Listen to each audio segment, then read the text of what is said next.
Assalamualaikum warahmatullahi wabarakatuh.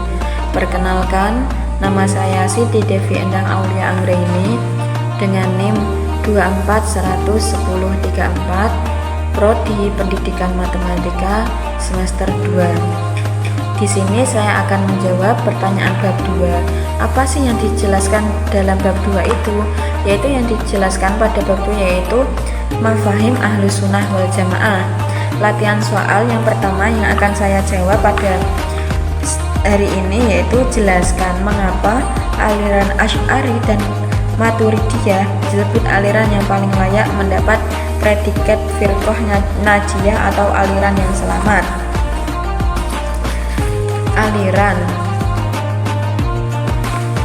tersebut karena kesesuaiannya dengan prinsip-prinsip Ahlus Sunnah wal Jamaah, moderasi dalam pendekatan teologis, dan pengakuan luas dari para ulama dan umat Islam.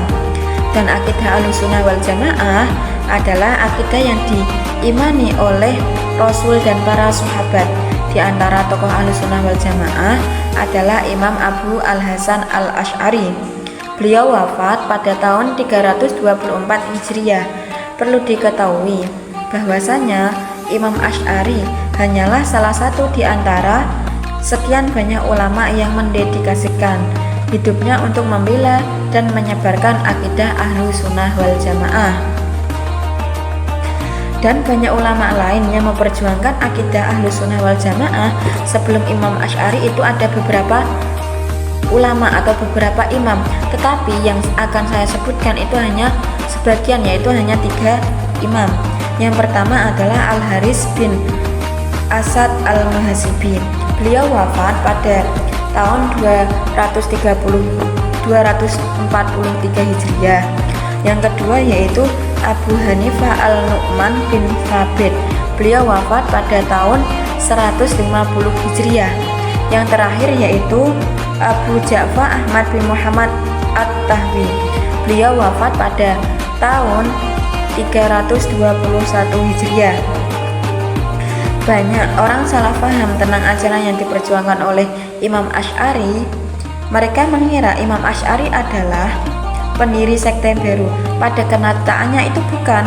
Imam Asy'ari bukanlah pendiri sekte baru, tetapi beliau adalah akidah yang beliau anut dan perjuangan secara substansi sama dengan akidah yang dianut para nabi dan sahabat.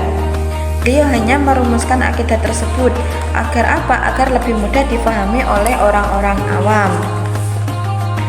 Karya Imam Asy'ari seperti Al-Ibana an Usul Al-Dinayah, bahwasanya beliau selalu mendasari akidah yang dijelaskan di dalam kitab-kitabnya dari Al-Quran dan As-Sunnah. Lanjut, yaitu pengakuan Imam Asy'ari dan diakui oleh para ulama setelahnya bahwasanya memang akidah beliau adalah akidah yang sama dengan akidah para nabi dan sahabat.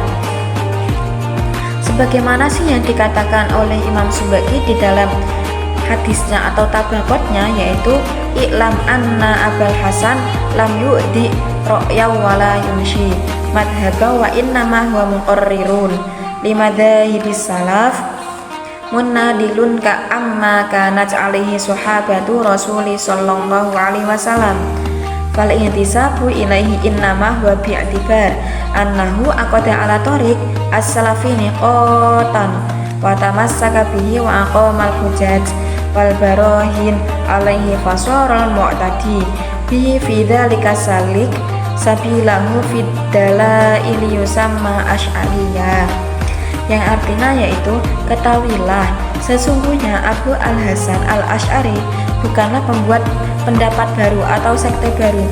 Beliau juga bukan pembuat madhab baru. Beliau hanya menetapkan madhab salaf dan membela akidah yang diimani oleh para sahabat Rasulullah SAW.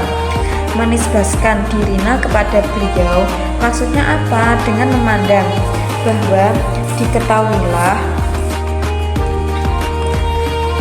kepada beliau, memandang bahwa beliaulah yang mengukuhkan kajiannya, memedomaninya dan mengungkapkan hujah-hujah dan bukti-bukti atas akidah tersebut. Maka orang-orang yang mengikuti beliau dalam hal metode menetapkan dalil dinamakan Asy'ari atau orang yang bermadhab Asy'ari.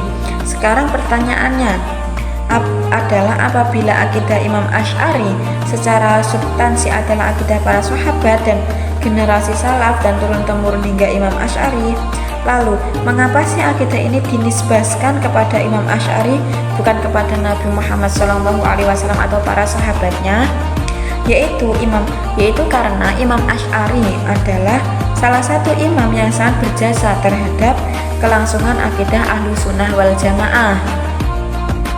Beliau adalah tokoh yang mendedikasikan hidupnya untuk membantah subhat-subhat akidah yang dilontarkan oleh kelompok-kelompok di luar Ahlussunnah wal Jamaah. Meskipun ada banyak ulama sebelum beliau seperti Al-Haris Al-Muhasibi dan lain-lain yang sudah saya sebutkan tadi, ada 3 atau lebih yang membantah subhat-subhat di luar Ahlussunnah wal Jamaah, namun bantahan itu tidak sestimasi dan sebanyak apa yang dilakukan oleh Abu Al-Hasan Al-Asy'ari, Syekhul Azhar, Syekh Muhammad Thayyib, dan di dalam bukunya yang berjudul Al-Imam Abu Al-Hasan Al-Asy'ari, Imam Ahlussunnah wal Jamaah, dengan mengutip pandangan syair Ramadan Al-Buti berkata, Imam Asy'ari adalah tokoh terbesar dalam sejarah yang membela akidah para sahabat dan salafus soleh. Dialah yang secara komprehensif dan sistematis mendasari dalil dan menyeleksi dalil-dalil tersebut. Untuk apa sih? Untuk dijadikan dasar setiap keyakinan Ahlussunnah wal Jamaah. Dia juga tokoh yang dikenal paling dapat meruntuhkan argumentasi kelompok-kelompok di luar Ahlussunnah wal Jamaah. Dari jerih payahnya ini, nama Al-Asy'ari mulai melambung dan harum di Irak, Khurasan, Syam, bahkan hingga benua Afrika. Bahkan menurut Izzuddin bin Abdissalam, hampir seluruh pengikut madhab 4 berakidah sebagaimana akidahnya Imam Asy'ari. Di antara penyebab para ulama mengunggulkan Imam Asy'ari dibanding yang imam yang lain, sama-sama memperjuangkan akidah Ahlussunnah wal Jamaah seperti Abdul Aziz Al-Maliki, Al-Haris Al-Muhasibi, Abdullah bin Kulab adalah perkara yang pertama yaitu beberapa ulama seperti Ahmad bin Hambal lebih memilih diam, tidak mau menanggapi ajakan debat tokoh-tokoh di luar Ahlussunnah wal Jamaah. Seperti Mu'tazilah, tokoh Mu'tazilah, mereka memilih sikap seperti ini. Sikap beliau itu bagaimana? Sikap beliau itu memilih diam daripada membantah ajakan-ajakan debat tokoh-tokoh di luar Ahlussunnah wal Jamaah. Karena apa? Karena beliau itu khawatir syubhat-syubhat ajaran di luar Ahlussunnah akan semakin populer di masyarakat dan justru ikut menaikkan pamor mereka. Para ulama seperti Imam Ahmad bin Hambal bahkan tidak berkenan membuat sebuah buku yang berisikan tentang jawaban terhadap subhat-subhat aliran yang berkembang pada masanya. Sehingga hal ini menjadikan Mu'tazilah menganggap bahwa Ahlussunnah wal Jamaah itu lebih lemah daripada golongan Mu'tazilah atau Hujjah. Akibat dari hal ini, Mu'tazilah justru menjadikan aliran resmi negara di masa kekhalifahan Al-Ma'mun dan Al-Mu'tasim. Hal ini menjadikan pemikiran Mu'tazilah seperti memasalah kemakhlukan Al-Quran semakin tersebar di masyarakat. Perkara yang kedua yaitu tokoh-tokoh aswaja yang melakukan perlawanan pemikiran seperti Al-Haris Al-Muhasibi dan Abdullah bin Kulab tidak sepopuler Imam Asy'ari, dan buku-buku yang dibuat oleh mereka tidak komprehensif sebagaimana buku yang dikarang oleh Imam Al-Asy'ari. Misalnya, akal hanya bisa menerima pemahaman bahwa Tuhan itu bersifat qadim atau dahulu tanpa pemula. Jika ada yang berkata alam semesta itu wujudnya lebih dahulu daripada Tuhan, maka pasti akal menolaknya. Sebab bagaimana mungkin alam semesta yang statusnya sebagai perkara yang diciptakan wujudnya lebih dahulu daripada Tuhan yang menciptakannya. Sekian dari saya. Apabila ada jawaban yang kurang benar atau bagaimana, saya minta maaf.